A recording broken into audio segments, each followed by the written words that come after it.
Boker Tov à tous. On dit après Amar Belibo, Shachar El Istir Panav, Balra'a la Netzar. Il dit en son cœur, Dieu est sujet à l'oubli, il dérobe sa face, jamais il ne voit rien. Ça veut dire que le pauvre qui s'est fait prendre dans les griffes du Yetzirara, qui n'arrive pas à s'en sortir, comme on a expliqué hier et avant-hier, il se dit carrément dans son cœur, ça veut dire quoi dans son cœur, on l'avait expliqué aussi, c'est que en fait il est convaincu qu'Hachem il a oublié.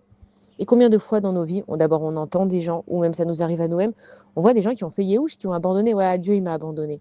Ça veut dire qu'on ne peut même pas essayer de te parler, tu es convaincu que Akadash Baruch Hu, il t'a abandonné. Pourquoi? Parce que en fait, c'est le Yetzerara qui t'a pris. Mais si tu comprenais que toutes ces pensées négatives, et c'est vrai que ce travail, il est immense à faire à l'intérieur de soi, d'arrêter de tirer des conclusions de ce qu'on voit. Toi, tu as l'impression que dans ce monde, ça se passe comme ça. Tu sais pas ce qui se passe là-haut, tu sais pas combien Hachem il est content de tes actions là-haut. Et toi, comme tu es toujours en train de focaliser sur ce qui va pas, tu oublies de voir évidemment tout ce qui va. Donc, qu'est-ce que tu te dis? Bon, bah, Hachem, il m'a oublié. Hachem, il a carrément voilé sa face de devant moi. Il faut savoir que, comme Hachem, il est à l'intérieur de nous, dans notre cœur, Hachem, il s'éloigne jamais. Nous, on ferme notre cœur à Akadosh Baruch Hu, mais Akadosh Baruch Hu, lui, il se ferme jamais à personne. Tu peux à chaque instant de ta vie, tu peux faire tes chouvas, tu peux te rapprocher d'Akadosh Baruch Hu. Ça ne veut pas dire que tu vas y arriver tout de suite. Il y a un processus, il faut aussi le temps de changer. C'est tout un changement à faire à l'intérieur de toi, de comprendre que le Yetzirara, il t'a pris dans cette dépression. Le Yetzirara, il t'a pris dans cette tristesse. Le Yetzirara, il t'a pris dans cette maladie, Chas Shalom. Le Yetzirara, il t'a pris dans... Peu importe dans quoi il va te prendre le Yetzirara.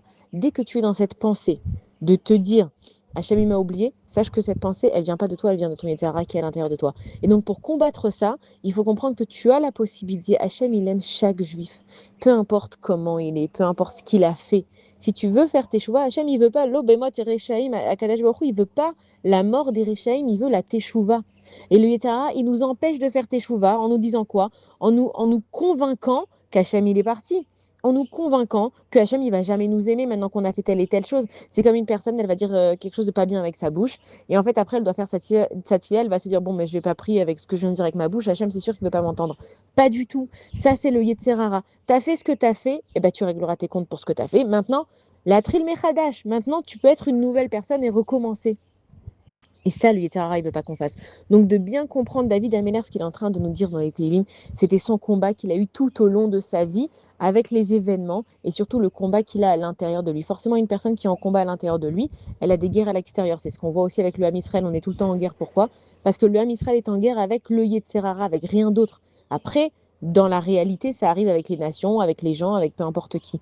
Mais le combat qu'on a, le vrai, le combat pour lequel on est descendu dans ce monde, c'est pour vaincre son mauvais penchant. La seule manière de vaincre son mauvais penchant, c'est de savoir qui il est. Et qu'est-ce qu'il fait? C'est ce qu'elle avait dit Esther Amalka quand elle avait dénoncé Haman. Elle avait dit Ish, ça peut être un homme, Tsar, une souffrance, Oyev, un ennemi. Haman, c'est lui Haman. Haraazé, c'est ce mal-là qu'on doit conduire. Ces pensées négatives, ces pensées qui sont mauvaises à l'intérieur de nous, ce qui nous dit qu'on ne réussira jamais, ce qui nous dit que la vie elle est pourrie, ce qui nous dit que le monde il est rempli de problèmes. Ok, il y a ce qu'il y a, mais nous, à l'intérieur de nous, on peut toujours être connecté avec Akadosh Baruch Hu malgré tout ce qui se passe dans nos vies. Bonne journée à tous.